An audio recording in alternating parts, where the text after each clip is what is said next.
back to My Narrowboat Life, and can you believe it, this is episode 3. I know, crazy, isn't it? Thanks everybody that's subscribed to this channel and everybody that's been watching the videos. It's really kind of filling me with the enthusiasm to carry on making these strange, like, introspective looks into what it's like to live on a narrowboat, I guess. Just very basic stuff that I go through every day, and I guess it's of interest to people, so thank you very much for supporting me in the channel. Now, if you haven't already checked it out, there is actually a Q&A video that I did between this episode and the last episode, so I'll put a link up to that here, and go and check that out because that answers some of the questions that people were asking in the comments and stuff like that. And if you have any more questions after watching this episode, then feel free to put in the comments anything you want to know, and I'll make another Q&A video. Also, something else that people have been asking for quite a lot is a boat tour video, which I am planning on doing quite soon. I'm just waiting for the weather to sort of clear up a little bit so that it's a little bit brighter, so that I can show you around the whole boat inside and out, hopefully. So yeah, without further ado, I'll get on to my daily goings on the boat. The main thing that I've noticed, that you probably noticed from watching this video, is that the weather is definitely turning, and with that there's certain sort of rhythms of life on a narrowboat that start to change, to do with things like power especially, and the solar panels. So you probably noticed some stuff about that and how I charge my batteries when I'm not just using the sun to charge my batteries, basically. Anyway, without further ado, I'll get on with my video.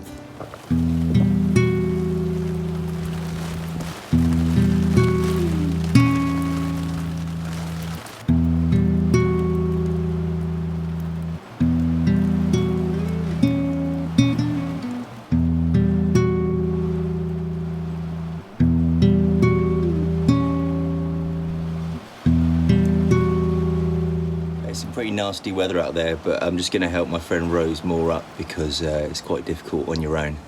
So yeah, this should be fun.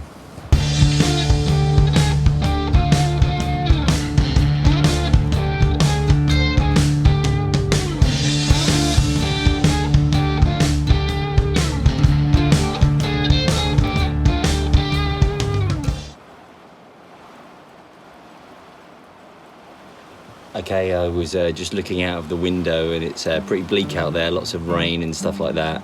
And I thought this might be a good time to talk about basically the changing ways I'm having to charge my battery. Now, during the summer months, for the majority of the summer months, I'm able to use my solar panels to recharge my batteries, especially when it's really sunny. I actually almost get too much power from them, and my batteries get charged up really quick, like by early morning.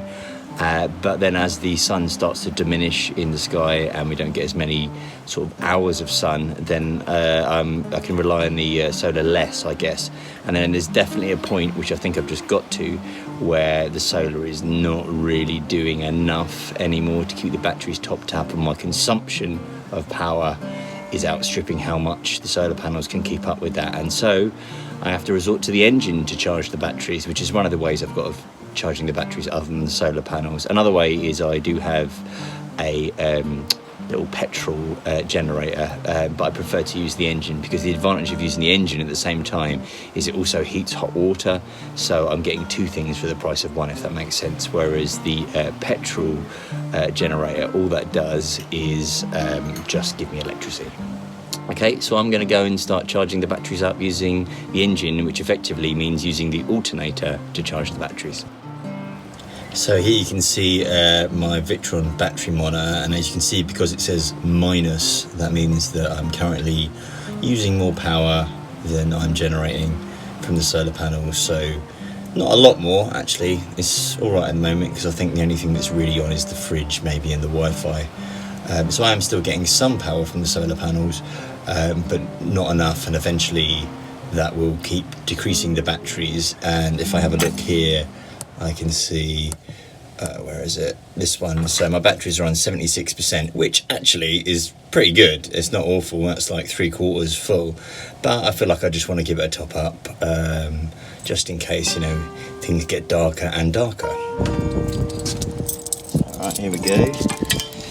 And to start the old engine up.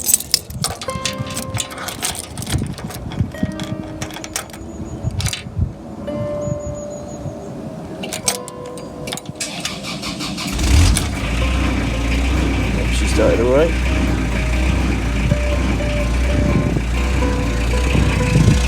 good. I'll go and check if that's working. So this is where the alternator comes in, and smart charges my lithium batteries in here. There's the rest of my electrical cupboard. Lots of gizmos and gadgets going on in here. So we've got a light. Wow, let's see what's going on. So yeah, that's how I charge my batteries off the engine. With this thing. And now you can see here, if you can hear me over the noise of the engine, that I'm getting almost 30 amps going in and charging my batteries nicely. So you leave that on for about an hour and that should top them up again.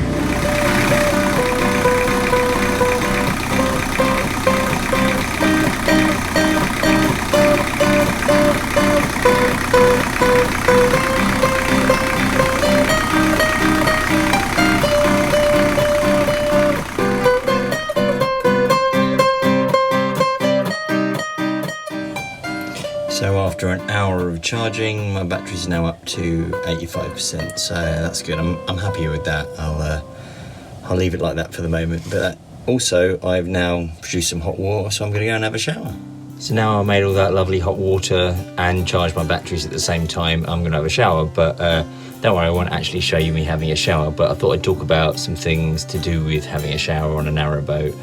The first thing is obviously because you are below the water level in a sense, you need to actually pump out the water that comes from a shower with a thing called a gulper, a whale gulper. And so you need to switch that on to make sure the water pumps out and doesn't just fill up.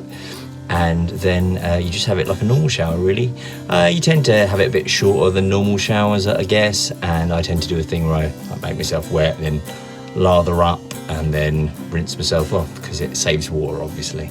Okay, so I'll show you all the various switches and stuff. So this is the switch to my shower pump, and if I switch this, then you can actually hear it. So that's the sound of the gulper. And then obviously just turn on my shower. There we go. Got lovely water coming through. Nice hot water. And I have two shower heads, as you can see. I've got the smaller one, and then I can actually switch that over to this one. Right, I'm going to get in there.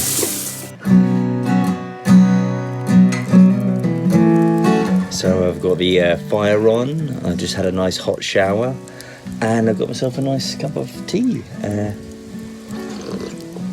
So things are good, really. So I guess that's a good solution to rainy, cold days on the boat is keep yourself warm, really. Cool. See you guys in a bit.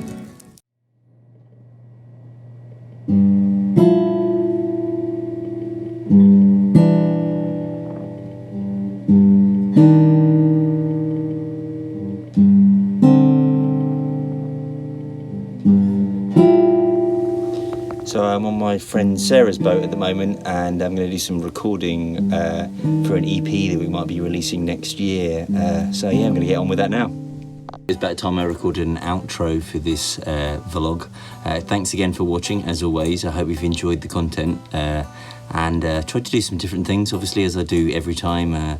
Talked about like the solar panels and how I charge the batteries when I'm not getting any solar and things like that, and just general goings on. There's also been quite a lot of references to obviously my musical life, which I hope you guys enjoy as well, and the various people that I do musical endeavours with. And as a side note as well, if you have any questions about anything, as usual, I will do another Q&A video. I've actually put a question in the community tab of my channel, which is where you can actually just like ask any questions there. Obviously, if you post something on social media as well, I'll do my best to answer that too.